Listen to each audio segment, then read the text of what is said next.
Depending on where you live in Canada, you're either in first-time homebuyer heaven or hell. Today, we are breaking down Canadian provinces which are the least affordable and which ones give buyers the best bang for their buck. Spoiler alert, some of these numbers will shock you, and I'll share the secret sauce as to why this is happening. Let's start with the brutal reality. These are the provinces where housing costs are drastically out of sync with average household incomes, and frankly, where the Canadian dream of homeownership feels more like a nightmare. All right, let's start with British Columbia as they take the crown for Canada's most unaffordable housing market, and it's not even close. With an average home price of $942,686 and after-tax household income of just $85,190. We are looking at more than 11 times income. That means if you saved every single dollar you earned after taxes, you'd need over 11 years just to buy an average home, and that's assuming that prices don't go up, which we all know isn't very realistic. Think about what this means for a typical family living in BC. Even with a 20% down payment, you're looking at nearly $190,000 upfront, plus monthly payments that would consume most of your take-home pay. It is mathematically impossible for most people to qualify for an average home in British Columbia. Ontario is not far behind with an average home price of $795,300 against an after-tax income of $84,810. That's about 9.4 times income. Cities like Toronto and Ottawa have pushed this province into affordability crisis territory. Even smaller Ontario cities that used to be affordable are now seeing price-to-income ratios that would have been unthinkable just a decade ago. Here's what's particularly frustrating about Ontario. You're paying these premium prices, but often getting less space, older homes, and longer commutes than you'd find elsewhere in Canada. The value proposition just doesn't make sense anymore for most buyers. These two provinces dominate Canada's affordability crisis. Prices are beyond what most incomes can comfortably support, and it's creating a generation of permanent renters who are losing the will to even entertain home ownership. Next up, we've got provinces where homes are still expensive compared to incomes, but not quite as extreme. These are markets where you might still achieve home ownership, but you'll definitely feel the stretch. Quebec sits at $540,785 for the average home price, with an average household income of $76,760, giving us a ratio of 7.1 times income. Now, Quebec has some unique advantages: great culture, excellent social programs, and affordable childcare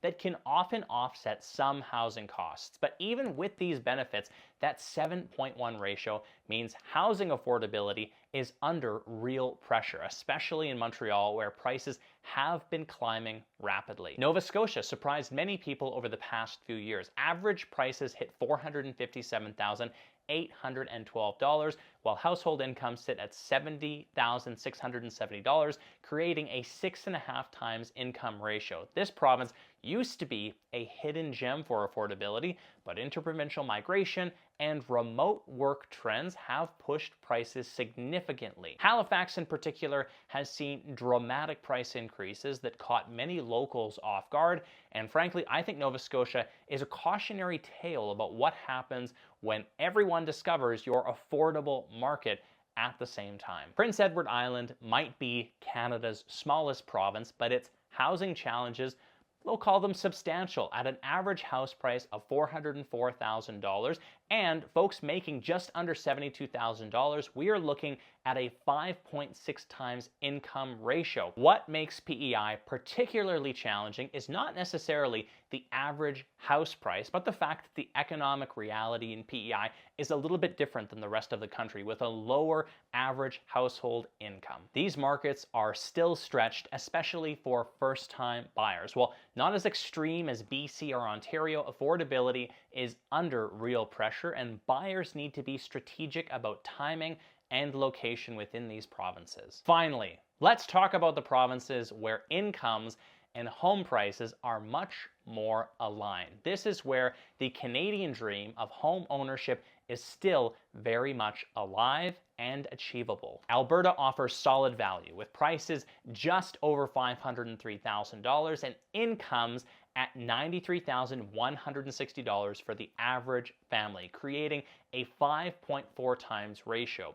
What makes Alberta particularly attractive is the combination of higher incomes thanks to the energy sector and relatively stable housing prices. Cities like Calgary and Edmonton offer urban amenities without the crushing housing costs of Toronto or Vancouver. Now, I know Alberta gets a bad rap for being too dependent on oil, but here's the thing, that energy sector is exactly why Albertans can actually afford to buy homes while everyone else is priced out. Manitoba presents excellent value at $390,438 for an average home price, with $74,510 as the average income, giving us a 5.2 times ratio. Winnipeg in particular offers a surprisingly robust job market, cultural attractions, and housing that won't consume your entire budget. Now, the winters are cold, but your mortgage payments won't freeze your finances.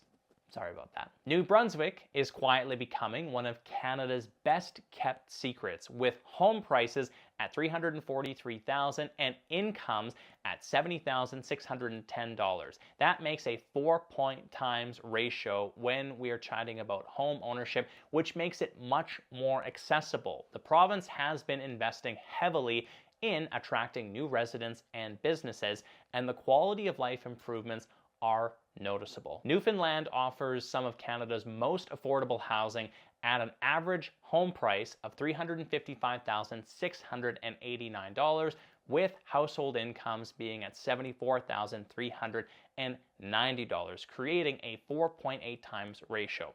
While the job market can be challenging, the province offers unique lifestyle benefits and incredibly welcoming communities. And here's where things get really interesting and why Saskatchewan deserves special attention in our breakdown today. Saskatchewan takes the crown as Canada's most affordable province with an average home price of $351,840 and the household income of Saskatchewan being $81,560 for the average family. That gives us an incredible 4.3 times income ratio, the best in all of Canada. But Saskatchewan's affordability story goes much deeper than just these headline numbers, and I'm going to be blunt here. I think Saskatchewan is the most underrated province in Canada for home buying. Let's break down why this province offers such exceptional value and why more Canadians should be paying attention. First, notice that Saskatchewan's household income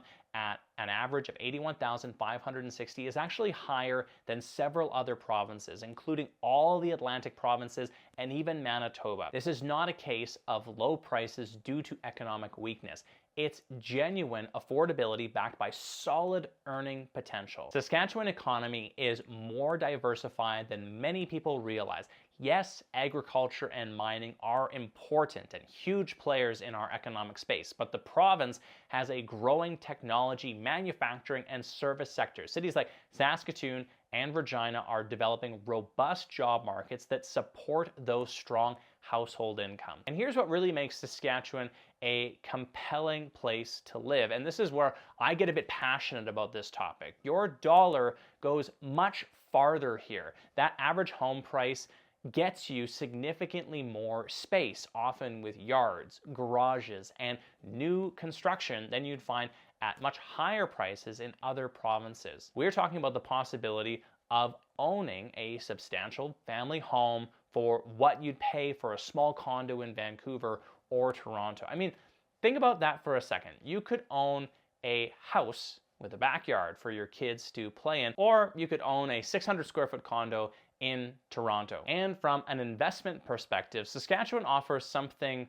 rare in today's market: room to grow. While BC and Ontario have prices that have reached levels that make future appreciation mathematically challenging, Saskatchewan's affordable base provides genuine upside potential as more Canadians discover what the province offers. Now, let's be honest about the trade-offs. Saskatchewan winters are cold. The province is landlocked, and you won't find the cultural amenities of Toronto or Vancouver. But for many families, these trade-offs are more than worth it when you consider the financial freedom that comes with affordable home ownership. So here's the reality check, and this might ruffle some feathers. We have provinces where home ownership is genuinely achievable, but they're not the ones making headlines. BC and Ontario dominate our national conversation about housing, but they represent the problem, not necessarily the solution. And I think it's time that we stopped treating them like the gold standard of Canadian living. Here's what I really think is happening. We've created this narrative that success in Canada means living in Vancouver or Toronto, even if it means financial ruin. But all of these affordable provinces, Saskatchewan, Alberta, Manitoba, New Brunswick, Newfoundland, represent opportunities for Canadians willing to think beyond the obvious choices and actually build wealth instead of just paying someone else's mortgage. The numbers don't lie. In Saskatchewan, a typical household can realistically achieve home ownership with a manageable debt-to-income ratio. Compare that to BC, where home ownership often requires financial gymnastics, whether it be large cash gifts from families or multiple families to buy a single home together. If you're a buyer serious about home ownership, the path forward is clear, and this is where I might lose some viewers, but I'm gonna say it. Stop making excuses for overpriced markets. Look beyond the expensive provinces that dominate the headlines. Consider moving to other provinces. Not as a consolation prize, but as a smart financial decision that could set you up for long-term wealth. Because at the end of the day, your net worth does not care about your postal code. The dream of home ownership in Canada is not dead.